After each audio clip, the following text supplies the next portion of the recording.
বাংলাদেশের পার্ক আর বিদেশের পার্কের ভিতরে রাত দিন তফাৎ আছে।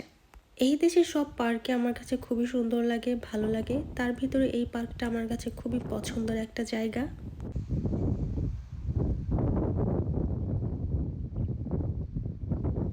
আমার যখন খুব বেশি মন খারাপ থাকে অথবা একান্ত নিজেকে সময় দিতে ইচ্ছে করে, তখন আমি এই জায়গাটাতে আসি।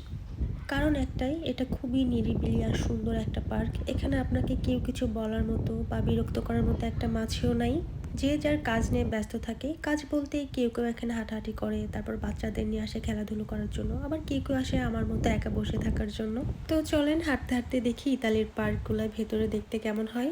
এটা বিশাল বড় একটা পার্ক। তার ভেতরে হচ্ছে এই সাইডে এবং তার সামনের সাইডে হচ্ছে বাচ্চাদের খেলার দুইটা প্লেস দিয়েছে। এই বাচ্চাদের খেলার জায়গাটা হচ্ছে একদম ফ্রি। এখানে ঢুকতে বা খেলাধুলো করতে কোনো টাকা পয়সা লাগে না, কোনো টিকিট কাটতে হয় না। যার যতক্ষণ ইচ্ছা এখানে খেলতে পারে। তারপর হচ্ছে বড়রা যতক্ষণ ইচ্ছা এসে বসে থাকতে পারে। ভেতরে তার পাশে হচ্ছে ময়লা ফেলানোর এরকম সুন্দর সিস্টেম রেখে দিয়েছে। আর এগুলা হচ্ছে ব্যায়াম করার জন্য রেখে দিয়েছে। যাদের ব্যায়াম করার প্রয়োজন তারা এখানে ব্যায়াম করে। আজকে আবহাওয়া খুবই খারাপ, প্রচণ্ড বাতাস হচ্ছিল, সাথে গুঁড়ি গুঁড়ি বৃষ্টি।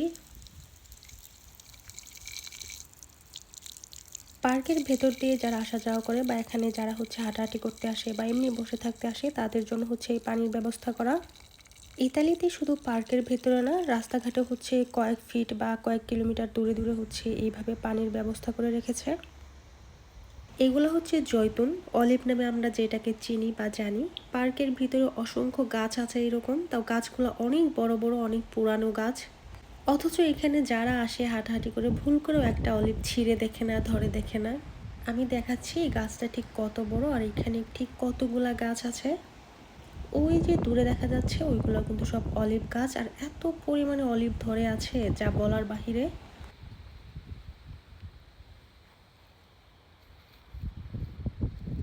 আলহামদুলিল্লাহ, একদম নিজের চোখে এতটা কাছ থেকে হাত দিয়ে ধরে দেখতে পাচ্ছি এই জৈতুন ফলগুলা। হাত দিয়ে ধরলে মনে হয় যে নতুন আসা ছোট ছোট বড়ইগুলা ধরছি।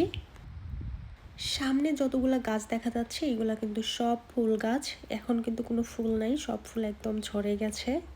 আর যখন ফুল আসে তখন পাতা কম দেখা যায়, পুরা গাছ জুড়ে শুধু ফুল আর ফুলই দেখা যায়।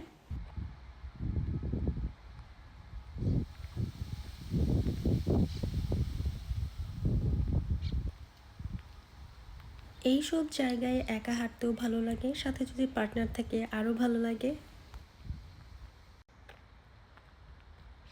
এই যে ফুলগুলো আমি দেখাচ্ছি, যদিও গাছের সব ফুলগুলাই হচ্ছে মরে একদম শুকিয়ে গেছে।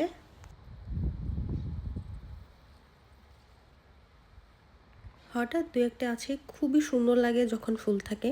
এই যে সামনে আরও একটা জৈতুনের গাছ।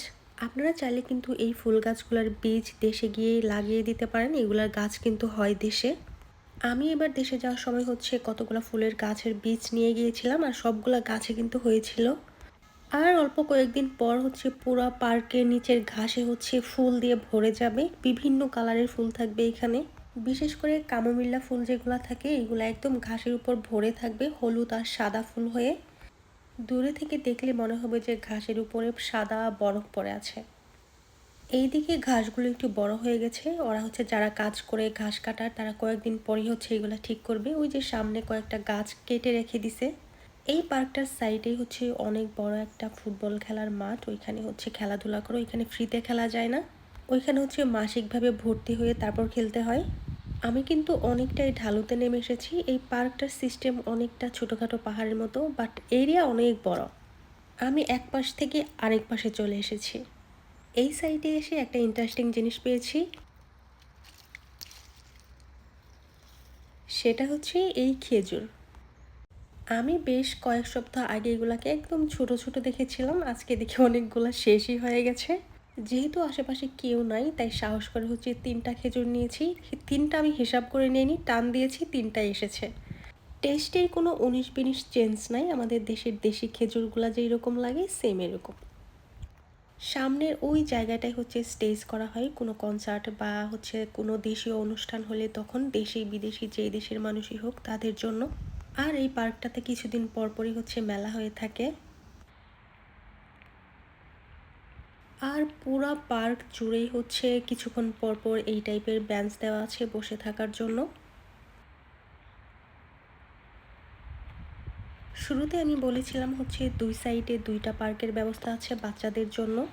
একটা তো প্রথমেই দেখিয়ে দিয়েছি, একই পার্কে এইটাও হচ্ছে আরেকটা পার্ক যেটা বাচ্চাদের জন্যই।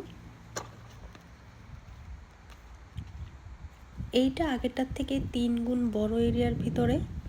আর এটার ভিতরে খেলার জন্য হচ্ছে টাকা পে করতে হয়, মানে ইউরো পে করতে হয় আর কি। ইউরোপের মানে ইতালিতে বেশিরভাগ পার্কই হচ্ছে একদম ফ্রি থাকে বাচ্চাদের জন্য, এইটাই কেন জানি হচ্ছে টাকা পে করতে হয়। এই যে ভিতরে ভিতরে কিন্তু অনেক সুন্দর।